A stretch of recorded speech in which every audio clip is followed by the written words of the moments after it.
জাতীয় রাজস্ব board NBR সংস্কার প্রক্রিয়াকে বাধাগ্রস্ত করতে বিগত সরকারের কিছু সুবিধাভোগী ব্যবসায়ীর ইন্ধন থাকতে পারে বলে মন্তব্য করেছেন অর্থ উপদেষ্টা সালেউদ্দিন আহমেদ। বুধবার দুপুরে সচিবালয়ে সরকারি ক্রয় সংক্রান্ত উপদেষ্টা পরিষদ কমিটির বৈঠক শেষে তিনি সাংবাদিকদের একথা বলেন। অর্থ উপদেষ্টা বলেন, এখানে ব্যবসায়ীদের কিছু স্বার্থ আছে, এনবিআর একটা স্বতন্ত্র বিভাগ হবে, কর্মকর্তাদের কেরিয়ারে কোনো অসুবিধা হবে না। তিনি বলেন, কর্মস্থলে অনুপস্থিতির ফলে সারা দেশের ব্যবসা বাণিজ্য আমদানি রপ্তানিতে প্রভাব পড়ছে। এনবিআর সংস্কার করার কারণ হচ্ছে এখানে আগে অনেক রকম অসঙ্গতি ছিল, স্বচ্ছতার অভাবও ছিল। তিনি জানান, বাজেট সহায়তা হিসেবে আইএমএফ ও বিশ্বব্যাংক থেকে অর্থ পাওয়ার পাশাপাশি রপ্তানি আয় ও রেমিটেন্স মোটামুটি ভালো হয়, বৈদেশিক মুদ্রার রিজার্ভ বেড়েছে।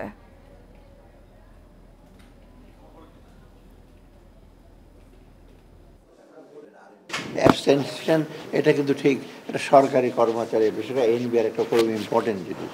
এটা স্বার্থ, এটা তো আপনার আমার ব্যাপার না, পুরা দেশের আপনার ব্যবসা বাণিজ্য, শুধু রাজস্ব ছাড়াও তো ব্যবসা বাণিজ্য, পোর্ট, ল্যান্ড পোর্ট, সে আইসিটি, এগুলো তো সব ব্যবসা বাণিজ্যের সাথে রিলেটেড, পার্সোনাল তো আছেই। অতএব আমি আশা করি ওরা কালকে, আমি বলেছি এমন কোনো সমস্যা নাই পৃথিবীতে যে সমস্যার সমাধান করা যাবে।